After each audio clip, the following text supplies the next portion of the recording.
What if I told you birthdays were first celebrated by the Persians? In the next few seconds, you'll learn about this ancient tradition. The idea of celebrating a person's birth dates back centuries. Persians threw grand feasts known as Ruz Aval. These parties were filled with music, dancing, and exotic foods.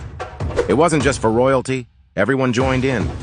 They believed it brought luck and prosperity. Over time, this tradition spread to other cultures. The Greeks, Romans, and Egyptians adopted it too.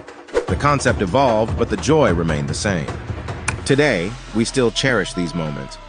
So next time you blow out those candles, thank the Persians. If you found this interesting, hit the like button. Follow for more fascinating facts. What's the link between Alexander the Great, parsley, celery, and everybody named Peter? Let's start with parsley. In Greek, it's maidanos. This comes from Ottoman Turkish, pronounced about the same, which in turn comes from Arabic, ma'dunis, one of the variants of the herb's name. Other variants are bakdunis or bedaunis and also makdunis.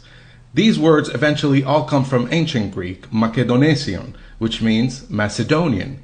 In Arabic, Alexander the Great is known as Iskandar al-Makduni, i.e. of Macedonia and Greece. And it's not that obvious at first that Makduni and Bakdunis are of the same root. Now, if you're asking why would ancient Greeks call the plant Macedonian, it's because this wasn't its full name. That was Macedonesium petroselinon, i.e. Macedonian parsley. In Latin, it was the second word that became the name, petroselinum. Also in German, you get petersilia, persil in French, petrosilia in Hebrew, etc. Now, if you're still with me, the name petroselinon in ancient Greek is made of two compounds, petro, meaning rock, and selinon, meaning celery. So parsley really was rock celery. Last part on Petro, I promise. For those familiar with the Bible, in Matthew 16:18, Jesus tells Simon, "And I tell you that you are Peter." Here Jesus wasn't giving Simon a random name. He was calling him a Petros, i.e. a rock, from Kepha in Aramaic. And then from Petros you get the names Peter, Pierre, Boutros, Pater, etc. And there you go. That was a long trip.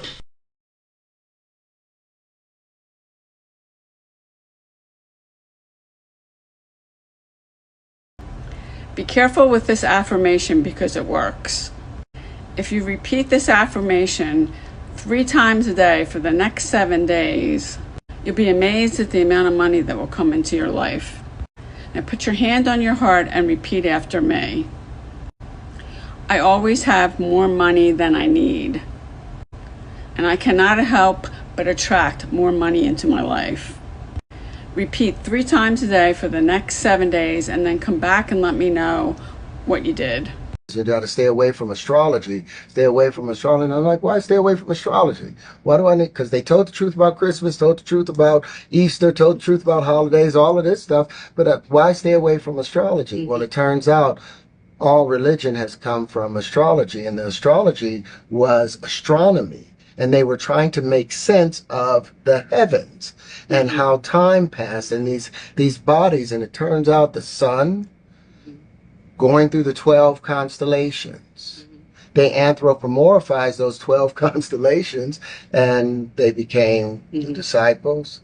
And there's every story, every culture from the Egyptians, to the Greeks. They had the same story of the Son of God that born from a virgin, that's betrayed by one of his disciples. He dies on the 21st, and in 3 days he rises later. Well, they say that, but Are you ready to quantum jump? In this video, I'm going to show you how easy it is to quantum jump, and you're going to do it during this video.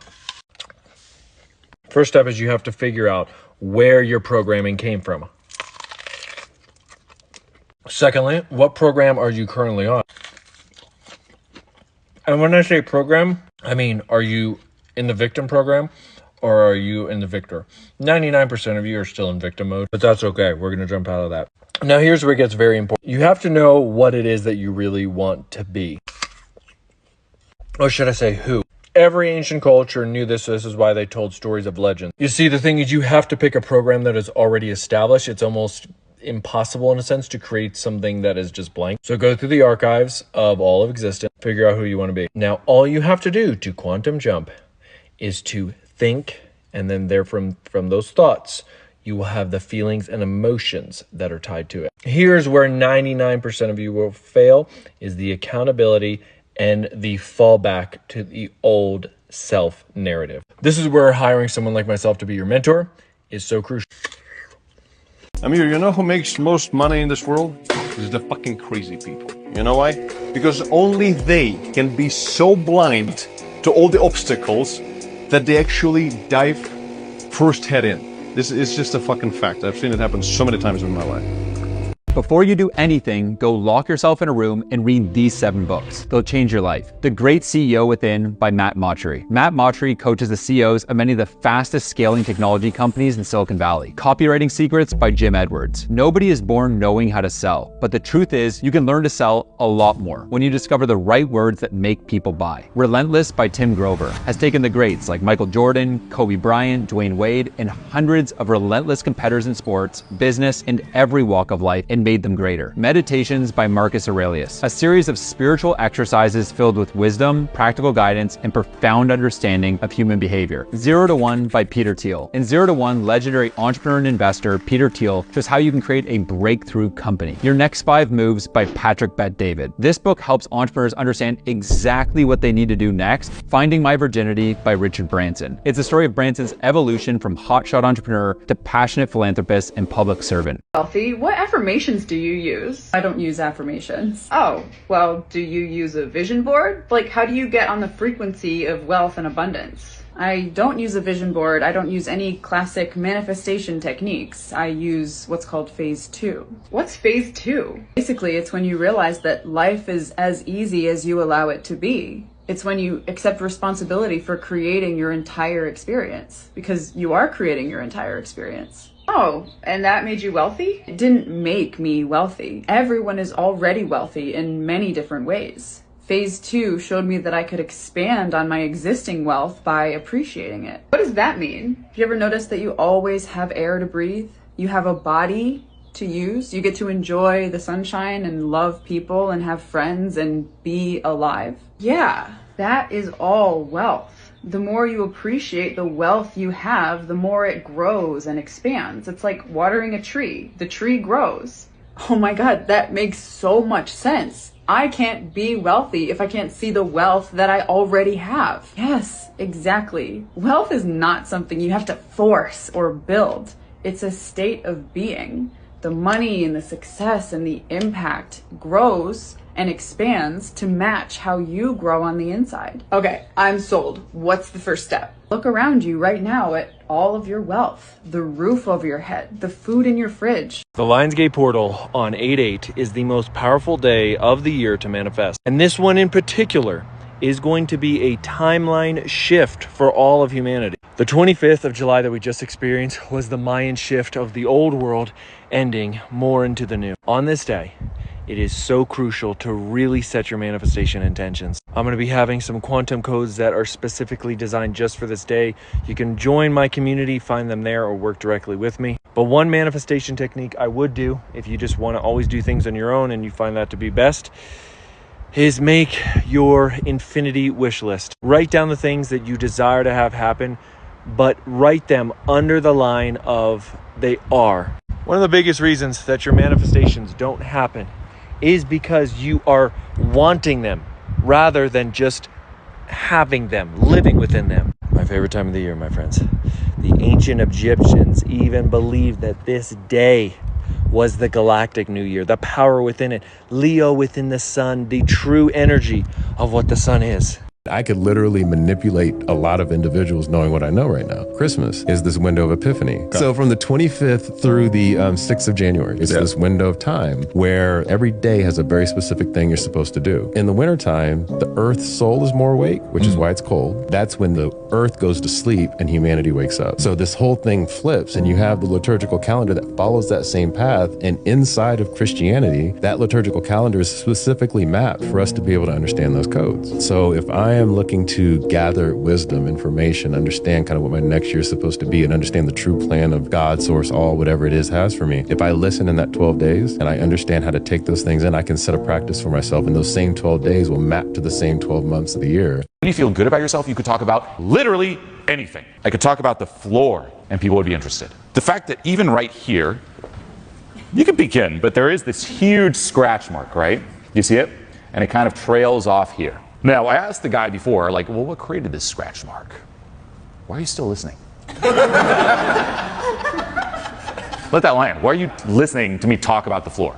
It's not about what I say. I call these the 4 layers of communication. At the surface, there's what you say. And that's what usually people are obsessed with. If I want to be interesting talking to someone, it's in what I say. It's not that important. Layer number 2 is how you say it. Now that's much more important than what you say. How you say it, the tonality. Is it going up at the end or down? Third layer is your intention behind it. And this is sub-communicated. And the 4th layer is your overall level of self-esteem, how you feel about yourself. The deeper you go, the more powerful. Sometimes when you accuse somebody of something or you confront them about something, you're going to get what's called a DARVO response. And psychologists call it DARVO, deny, attack, reverse, victim, offender. Deny, attack, reverse, victim, offender. And so the strategy, and it's usually employed by narcissists, even people with narcissistic personality disorders, is I deny that the accusation is actually true, and I reverse, victim, offender the relationship. So I deny it's true, I attack you instead, I find something wrong with you, and I become the victim and you are now the offender. This happens all the time with really evil people. People who do very evil things, they'll do this in court. You've seen this in court. They deny any wrongdoing and they attack you and make you the bad person, and they reverse the victim-offender relationship. If you encounter a DARVO response, you are going to get nowhere. And there's no rational argument to have. They're not going to sit down and ever realize anything. It's the hardest thing in the world, but you've got to back out of that relationship and just sort of survive it. Now, that doesn't mean you let people get away with horrible things. Let the police. Hi, Mark from the Coven of Gaia.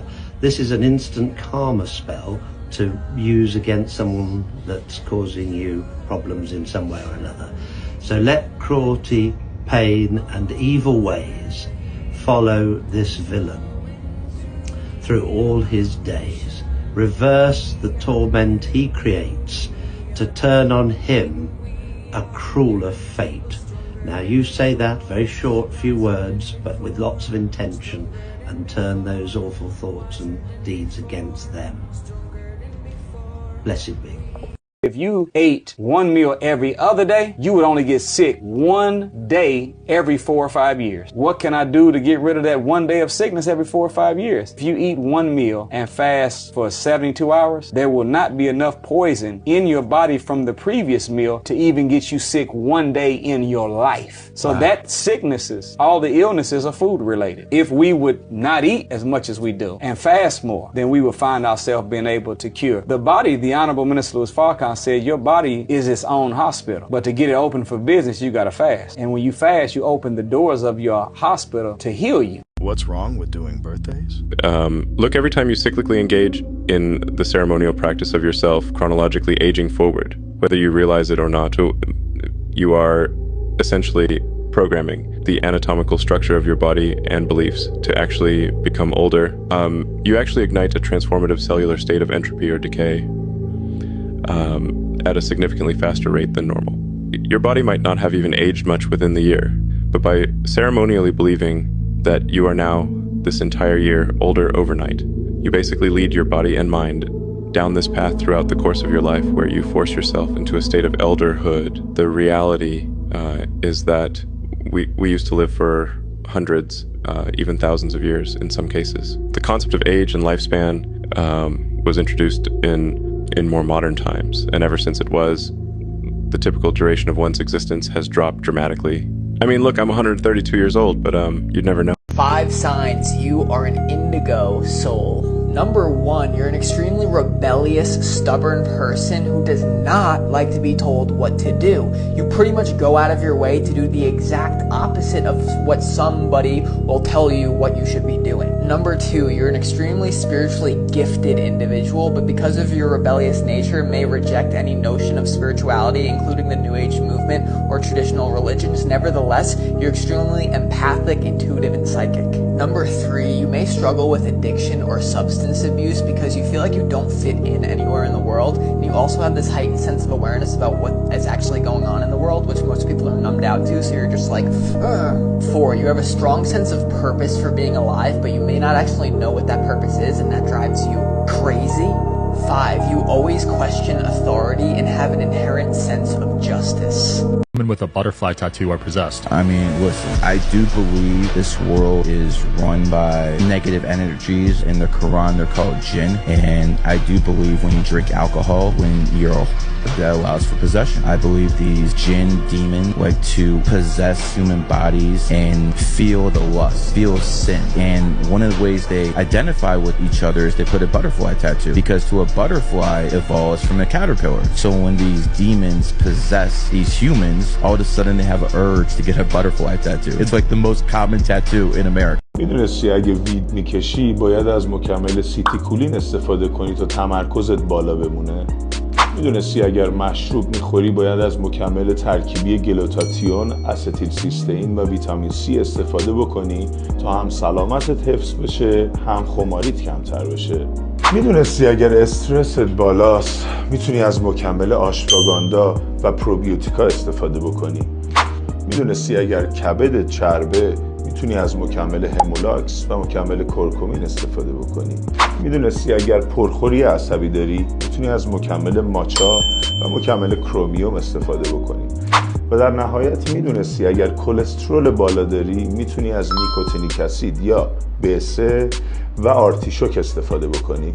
We owe the tree huggers an apology. The fact that tree hugger used to be used as a diss is hilarious. The propaganda against this went full force. We were taught to think that tree hugging is just a bunch of woo-woo, but you can't argue with data.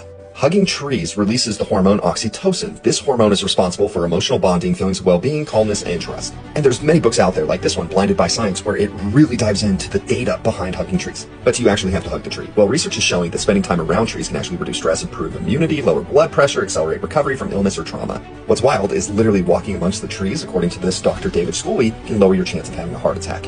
Crazy. The Japanese have been onto this for a very long time. They have something called Shinrin-yoku, or forest bathing. And this topic is well studied. So here's one research paper talking about the psychological effects of forest bathing. It's for working age people with and without depressive tendencies. What they found was, the data shows a significant positive effects on mental health, especially in those with depressive tendencies. Here's another state-of-the-art study on Shinrin-yoku. And again, all the data shows an authentic way of healing. And for most scientists and researchers, this is pretty understandable, because when you take into account the vast history of humanity, when you look at all of human existence, less than 0.01% of the species' history has been in modern surroundings. The other 99.99% of the time, we've been in nature. If you are not in a good mental state, sometimes it's just as easy as literally going out into nature. It is what we evolved from. This is why for so many kids, it's therapeutic to freaking climb trees. But here's the thing. So there's this guy who is called the Hug Doctor, and he recommends that you need a daily hug of 21 seconds or more, whether it's other people, trees, your animals. And that's because hugging, just hugging, has been shown to strengthen your immune system, decrease stress, reduce your anxiety. There was a great Zen Buddhist teacher who even developed a hugging meditation technique. I do want to point out that some people believe that some research shows that trees don't like to be hugged and that it causes some form of stress. They can measure this because there is actually a completely underground neural network, if you will, of mycelium, which is, like a mushroom and a fungus, that connects trees. They literally communicate underground. If one tree is under attack with pests or something like that, they will communicate with the other trees and they will send them resources. Researchers also believe that trees have families and they know which trees came from their seedlings. If they need water, resources, minerals, they're not being serviced like the other trees, they will send things to their families. Some researchers have found that when you hug a tree, it does cause some stress to them, which I guess would make sense if you're just literally transferring all of your negative emotions onto the trees. They have also seen that when done lovingly or with a tree that you know, it doesn't create the stress. All I know is the data is very clear, whether you're just walking in nature, whether you're hugging trees, just being out in nature and connecting literally heals you. People have known this for thousands and thousands of years. It's just cool that we can now show the science proving it. Love you, bye.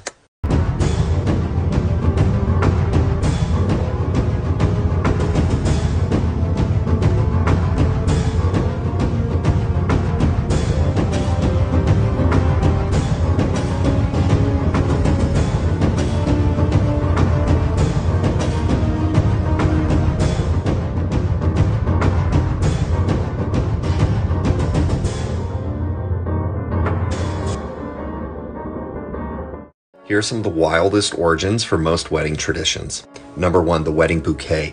Its origin is because people were so stanky, because they did not bathe, that the brides would carry fragrant flowers to mask the stench. Originally, the purpose for bridesmaids was to ward off vengeful spirits, and originally, bridesmaids would all wear the same outfits to confuse these evil spirits. Another theory states the reason why they all dressed the same was so that no one would outdo each other or outshine each other. Most people know this one, but wedding rings, yes, were a sign of ownership. In ancient times, the woman wore a ring to show that she was owned by a male. The meaning behind carrying the bride through the door is actually because she needs to display that she is unwilling to leave her family and being forced into this marriage. It's not that she doesn't want to be married, but it's also that she doesn't want to leave her family. Going back to body odor, the reason why June weddings historically have been so popular is because May was the time where most people would have their annual bath. That way everybody was clean, flowers were also blooming, you could use it for a bouquet, cover the stench. Historically, when wedding veils were worn, they were actually red, and again, it was to ward off evil spirits. Historically, the father giving away of the bride was actually like a transaction. It was transferring one property to another property owner, which is wild. And the final one, apparently the origination of a honeymoon was to go visit the people that couldn't make it to your wedding. It wasn't just to go have a vacation, but just to see everyone that couldn't make it. I thought these were super interesting, but how many of these did you اعلام کردن این روزها از محیط خارج نشید چون تشعشعات خورشیدی برای بدن انسان ضرر داره، ولی این دروغی بزرگه. پورتال عظیم لئو باز شده. از جادوی دروازه شیر استفاده کنید. فلش خورشیدی بسیار عظیمی داریم که 12 رشته DNA ما رو ترمیم و فعال میکنه. آگاهی انسان رو ارتقا و به روز رسانی میکنه. عصر آکواریوس فعال شده. در این لحظه زمین دارای 2 خورشیده، یک خورشید طلایی و یک خورشید آبی کریستالی سیریوس. سیریوس نور و فراوانی زیادی داره که انرژی باروری ثروت و فراوانی از این درگاه در حال پرتابه. کپشن رو بخون، بهت گفتم چه کارهایی برای دریافت بالای این انرژی انجام بدی. کامنت کن من با قدرت در زمین جدید پیش میروم.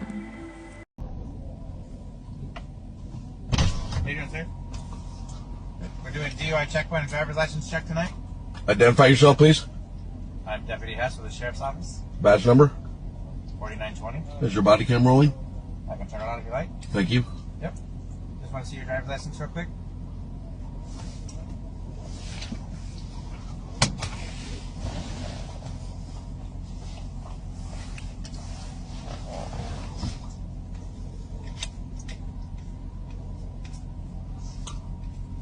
Before we proceed, I want to inform you that I don't consent to any searches or seizures. I'm also, under the advice of my attorney, not going to answer any questions without my lawyer present. Understood.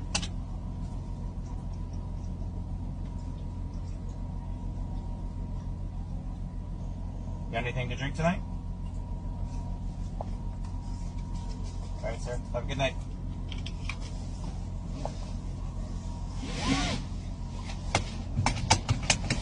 The Gospel of Mary Magdalene. It reveals that Jesus gave Mary secret knowledge and that she was intended to teach and lead the disciples after Jesus left, becoming his successor. The Gospel of Mary says, Peter said to Mary, "Sister, we know that the Savior loved you more than the rest of women. Tell us the words of the Savior, which you remember, which you know, but we do not, nor have we heard them." Mary answered and said, "What is hidden from you, I will proclaim to you." Think about the implications of Mary Magdalene as the leader of the church. Now this strikes right at the heart of ongoing debates about gender and authority in religion. See, in the Bible, it said that women aren't allowed to teach, that they can't have authority over a man, that they must be silent and submit to their husbands in everything. But guess what? Jesus never said any of that. It was after Jesus left that some men in the early church made those claims, and then that made it into the Bible. But the Gospel of Mary Magdalene contradicts all that and puts Mary Magdalene as the one in authority after Jesus left. What if Eve actually gave life to Adam? In a book banned by the church called On the Origin of the World, it reveals that the God of the Bible is actually an evil being of darkness known as an archon. But far above his power, there's the true realm of divine light, and Eve is actually a being called an Aeon, a goddess of life from this realm of light. Now, when the so-called God tried to create Adam, he failed. Adam just laid there like a lifeless doll. It was Eve who stepped in and gave Adam the spark of life. And what does God, the archon, do? He tries to trick Adam and tells him that Eve was made from his rib so he could rule over her. But Eve laughed at the archon and temporarily blinded him. While he was recovering, Eve left a false version of herself with Adam and then transformed into the tree of knowledge, the very tree that offered the forbidden fruit of wisdom to see through the dark god's lies. What level is your soul? Watch this to find out. First, we have infant souls, which are just focused on surviving. They're innocent and simple, but often feel scared and insecure like a child that's exploring the world. Second are baby souls. They love structure and following the rules. They stick to traditions and hate change. Think of someone who's super religious and follows family customs without question. Third, we have young souls. They're driven by success and always aiming for the top like a business person, but they usually feel like something's missing. Fourth are mature souls. They're all about empathy, compassion, personal growth, and focus on creating meaningful connections with other people. Picture a therapist who's dedicated to helping others. Fifth, we have old souls. They are wise, introspective, and spiritually connected. They prioritize inner peace over material success, and you can think of a wise grandparent that's offering spiritual guidance. Sixth are transcendental souls, and they're rare. They embody enlightenment, compassion, and love. Most importantly, they are guides and help others to awaken and evolve. Seventh is the highest level, called infinite souls, that exist in a state of pure consciousness, free from time and space, and help the evolution of the universe. So which soul level are you? 3 secrets of God banned by the church. First, Jesus taught that we can all become gods. In the Gospel of Thomas, which the church banned, Jesus says that the kingdom of God is within us and that we're all sons of God and have the power to rule over everything. We don't need the church to connect with the divine. Jesus was all about us realizing our own divinity. Second, the true nature of Lucifer, who we've been taught to fear as the ultimate evil, is actually a symbol of enlightenment. The name Lucifer means light bringer, and both Lucifer and Jesus are called the morning star. In fact, Jesus and Lucifer represent the same archetype, trying to get humans to realize their divinity. The church literally demonized Lucifer to condemn knowledge and twisted the message of Jesus to stop anyone from challenging their power. Third, the church totally erased the divine feminine. Ancient texts and Gnostic gospels showed that figures like Asherah, the wife of God, and Sophia, the Eon of Wisdom, were revered as divine beings, and Mary Magdalene wasn't just a sinner. According to the banned Gospel of Mary, she was a major spiritual leader who was supposed to take Jesus' place.